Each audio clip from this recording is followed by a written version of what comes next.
నేను doctor Zafrullah, district coordinator hospital services కర్నూలుకు నేను జూలై 18వ తేదీన బాధ్యతలు స్వీకరించడం జరిగింది. అప్పటి నుంచి నేను జిల్లాలో ఉన్నటువంటి హాస్పిటల్స్ అంటే ఒక ఎంసీహెచ్ ఆదోని ఉంది, ఒక ఏరియా హాస్పిటల్ ఎమ్మిగనూరు ఉంది, మళ్ళీ ఒక సిటీ డిస్పెన్సరీ కర్నూలు ఉంది, మళ్ళీ ఇంకా 30 పడకల ఆసుపత్రులు మన కోడుమూరు, ఆలూరు, పత్తికొండ, వెల్దుర్తి, ఓర్వకల్ ఈ హాస్పిటల్స్లో మనకు టోటల్గా 8 హాస్పిటల్స్ మనకు కర్నూలు జిల్లా పరిధిలోకి వస్తాయి. ఉమ్మడి జిల్లాకు అక్కడేమో 13 హాస్పిటల్స్, ఇక్కడేమో 8, టోటల్ 21 హాస్పిటల్స్ ఉన్నాయి. దాంట్లో నేను స్టార్ట్ అయినటువంటి సర్వీసెస్లో భాగంగా నేను అన్ని హాస్పిటల్స్ చూడడం జరిగింది. ఈరోజు వెల్దుర్తికి రావడం జరిగింది.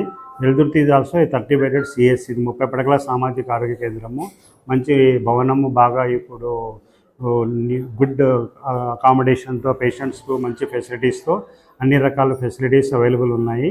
అండ్ డాక్టర్స్ కూడా కంప్లీట్గా ఫుల్ ఫ్లెడ్జ్డ్గా, అంటే ఒక గైనకాలజిస్ట్, ఒక పీడియాట్రిషియన్, ఒక జనరల్ మెడిసిన్, ఒక జనరల్ సర్జరీ, 2 సిఎస్ డాక్టర్స్, ఒక డెంటల్ డాక్టరు, కంప్లీట్గా టోటల్ 31 మెంబర్స్ స్టాఫ్తో ఉన్నటువంటి ఈ హాస్పిటల్లో కేవలం 3 ఖాళీలే ఉన్నాయి. అది కూడా ఒక ఫార్మసీ, ఒక గ్రేడ్ 2 ఒకటి ఖాళీ ఉంది.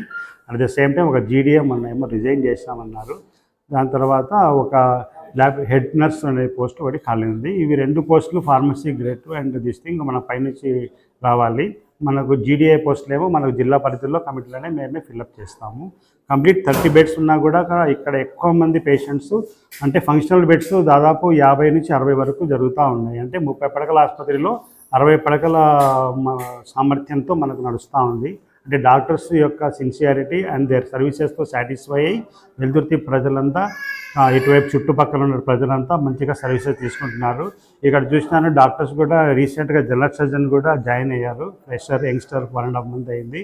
ఆమె కూడా చాలా మంచిగా పేషెంట్స్తో అడ్మిషన్ చేయించి పెద్ద పెద్ద ఆపరేషన్స్ థియేటర్స్లో జరగాల్సిన కేసులు కూడా, అంబిలికల్ హెర్నియా అటువంటి కేసెస్ కూడా మనకు చిన్న హాస్పిటల్లో చాలా బాగా కమిటెడ్గా చేస్తున్నారు. కాబట్టి I'm very happy for that. And general medicine doctor కూడా ఇక్కడ స్టెమీ కేసెస్ అంటే ఇంజెక్షన్ టెనెక్టప్లేజ్ అని చెప్పేసి గుండెపోటు వచ్చినప్పుడు మనకు ఆ 40,000 రూపాయల వర్త్ అయ్యేటువంటి injection free of cost government మనకు ఫ్రీగా మనకు సప్లై చేస్తూ ఉంది. కాబట్టి ఏ మనిషి కూడా గుండెపోటుతో ఆ సరైన టైంలో కనుక్కోలేక, ఆ ఈసీజీ తీయక, అదేదో మామూలు అని చెప్పేసి నిర్లక్ష్యం చేయకుండా చిన్న హాస్పిటల్ లాంటి వెల్దుర్తి హాస్పిటల్ లాంటి వచ్చినవి కూడా మనకు ప్రతి హాస్పిటల్లో ఈ ఇంజెక్షన్ అవైలబుల్లో ఉంది. చాలామంది పేషెంట్స్ని మనం కాపాడగలిగాము. It's a government prestigious programme ఇది.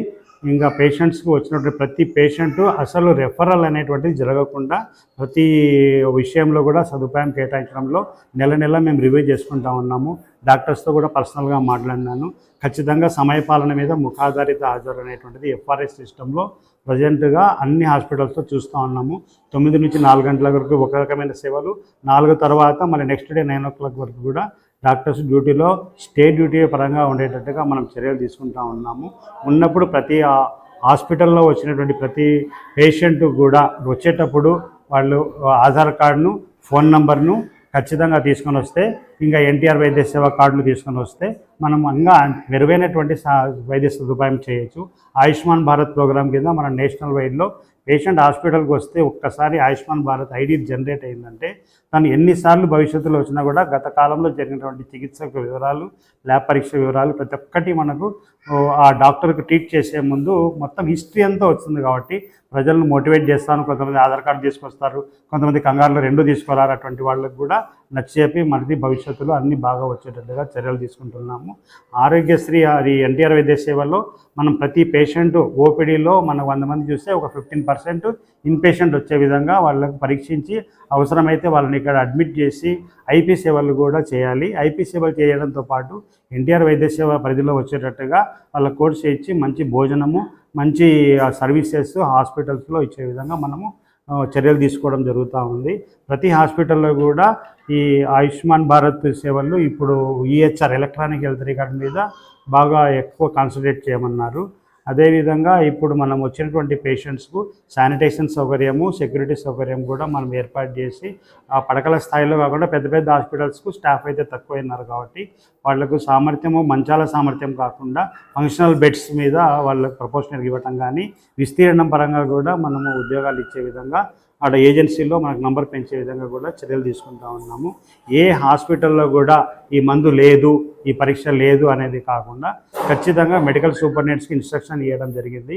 అన్ని రకాల మందులు అందుబాటులో ఉండేటట్టుగా, మళ్ళీ అన్ని రకాల పరీక్షలు అందుబాటులో ఉండేట్టుగా, వాళ్ళ సామర్థ్యాన్ని బట్టి, వాళ్ళ అవసరాన్ని బట్టి, ఒకవేళ ఆ కొంతకాలం టెంపరీగా ఏదైనా లేని పక్షంలో ప్రొక్యూర్ చేసి లోకల్ పర్చేస్ ద్వారా హెచ్డిఎస్ కమిటీలో అప్రూవల్ తీసుకొని అవి కూడా అందుబాటులో ఉండేటట్టుగా చేసే విధంగా మేము చర్యలు చేపట్టడం జరిగింది.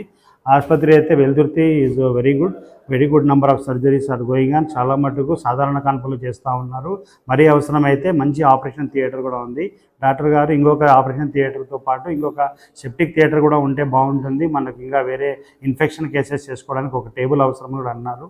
మీ కాడ ఉన్నటువంటి హెచ్డిఎస్ నిధులలో కానీ మనకు ఆరోగ్యశ్రీ పేషెంట్ మనం చేసిన తర్వాత ఎన్టీఆర్ వైద్య సేవలో ఆ వచ్చినటువంటి డబ్బుతో కూడా వాళ్ళకి కావాల్సిన అవసరాల మేరకు ఆపరేషన్ థియేటర్కి అవసరమైన సామాన్లు తీసుకోవాలని చెప్పాను నేను. ఇన్స్ట్రుమెంట్స్ కానీ, ఎక్విప్మెంట్ కానీ, టేబుల్స్ కానీ, లైట్స్ కానీ, ఇంకా మనం కూడా మనకు జిల్లా వ్యాప్తంగా అవసరమైన పరికరాల గురించి కూడా పై అధికారులకు నివేదికలు పంపిస్తూ ఉన్నాము. దాంతోపాటు పైనుంచి మనకు సప్లై వస్తే అవి వస్తాయి. మనకు అంతవరకు కాకుండా మన కాడ ఉన్నటువంటి అవైలబుల్ ఫండ్స్లో నుంచి ఏదైతే టాప్ ప్రయారిటీ ఉంటుందో మనం ఖచ్చితంగా అవి ఏర్పాటు చేసుకుంటూ మెరుగైన సేవలు అందించుకుంటూ హాస్పిటల్స్ చాలా బ్రహ్మాండంగా పనిచేసే విధంగా, మనకు గవర్నమెంట్ కూడా మంచి పేరు వచ్చే విధంగా పేషెంట్స్కు అందుబాటులో అన్ని వేళలా ఉండేటట్టుగా ఇన్స్ట్రక్షన్స్ ఇచ్చాము. I'm very much satisfied. Some suggestions అయితే ఇచ్చాను నేను. కొంచెం పేషెంట్స్ ఆర్గనైజ్డ్గా న్యూ బిల్డింగ్స్లో అన్నీ కంప్లీట్గా వార్డ్స్ పరంగా ఏర్పాటు చేసుకొని, ఓల్డ్ బిల్డింగ్లో అవసరం లేదు, దూరం అవుతుంది. నైట్ టైం డ్యూటీలో ఉన్నటువంటి స్టాఫ్ నర్సు అంత దూరం పోయి వెళ్ళాలంటే అక్కడ క్యాజువాలిటీ బిజీగా ఉన్నప్పుడు ఇబ్బంది అవుతుంది. కాబట్టి నూతన భవనంలోనే పూర్తిగా సేవలు చేసుకునే విధంగా చేస్తున్నాము. ఎక్స్రేస్ కూడా మిషన్ వచ్చింది. Operation table, OT radiography table కూడా రావాలేమో కదా. మొబైల్ టేబుల్ సిఆర్ సిస్టమ్ కూడా వచ్చేసింది. దాని యాక్సెసరీస్ వస్తే ఎక్స్రే సేవలు కూడా ఇక్కడ వస్తాయండి. ఓకే అండి, థ్యాంక్ యూ.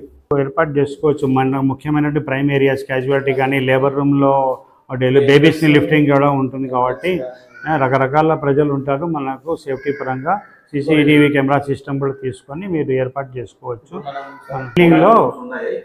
న్యూ బిల్డింగ్లో వార్డ్స్ చాలా బాగా కట్టారు. Ground floor plus first floor ఉంది. ఫస్ట్ ఫ్లోర్లో వీళ్ళు ఆక్యుపై చేయలేదు. అంటే వీళ్ళు ఏం చేస్తున్నారంటే ఇక్కడ డే టైంలో ఉన్నటువంటి పేషెంట్స్కు డాక్టర్లు ఉన్నప్పుడు ప్రత్యేకించి పర్యవేక్షణలో పెట్టుకొని వెళ్ళిపోయిన తర్వాత వాళ్ళని పైకి వెళ్ళి పడుకోమంటున్నారు.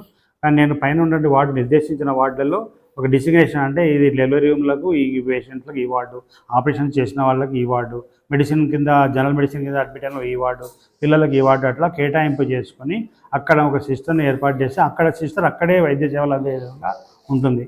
కంప్లీట్గా హ్యూజ్ బిల్డింగ్స్ అయినప్పుడు స్టాఫ్ తక్కువ అయిపోతారు. క్యాజువాలిటీలో టాప్ ప్రియారిటీ ఏరియా కాబట్టి నైట్ టైం ఉన్నటువంటి ఆ స్టాఫ్ నర్సులు ఇద్దరు ఉంటారు.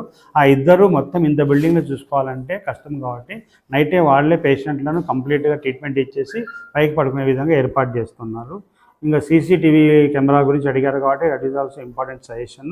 I will instruct superintendent medical ఆఫీసర్ని చెప్తాను సీసీ కెమెరాలు పెట్టేటట్టుగా.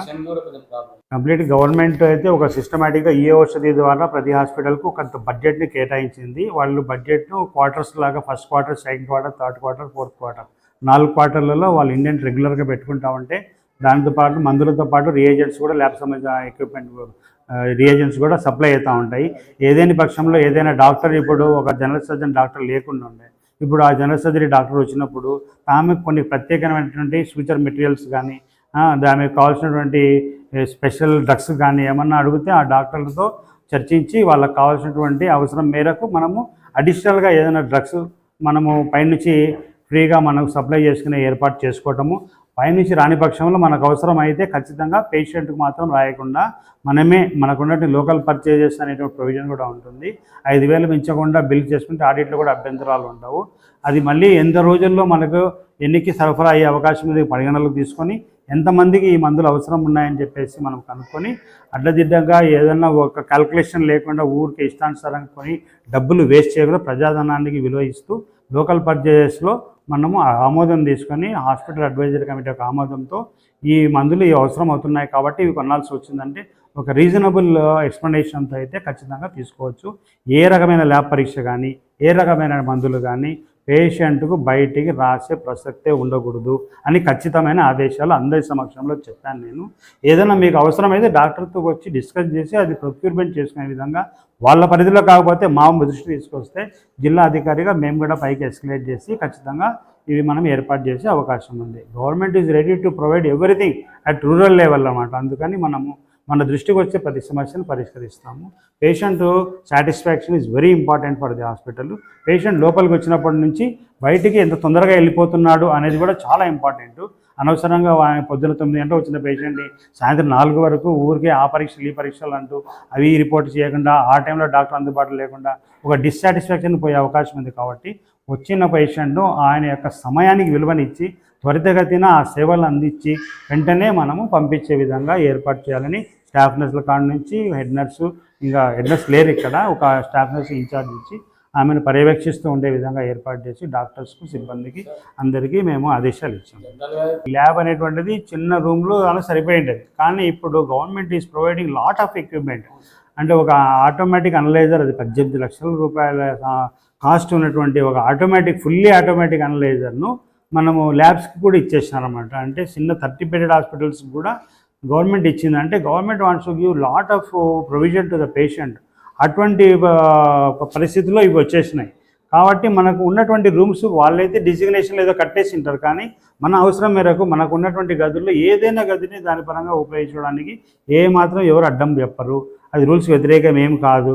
మనకు కన్వీనియంట్గా ఇక్కడైతే బాగుంటుంది, ఈ స్పేస్ అయితే బాగుంటుందని ల్యాబ్ టెక్నీషియన్, మెడికల్ ఆఫీసర్ దృష్టి తీసుకొని వస్తే ఒక మంచి రూమ్ ఐడెంటిఫై చేసి బాగా నీట్గా కొంచెం చిన్న సివిల్ వాష్ ఏమనంటే ప్లాట్ఫామ్స్ కట్టుకుంటే మేజర్గా ఒక వాష్ బేసిన్ కావాలి, ఒక ఆర్ఓ ఫెసిలిటీ కావాలి, ఆ రూమ్కి ఏసీ ఖచ్చితంగా కావాలి. కాబట్టి కాస్ట్లీ ఎక్విప్మెంట్ ఉంది, దాన్ని కరెక్ట్గా బాగా చూసుకుంటే ఎక్కువ కాలం పనిచేస్తుంది. దానికి కూడా ఒక సిస్టమ్ పెట్టింది గవర్నమెంట్.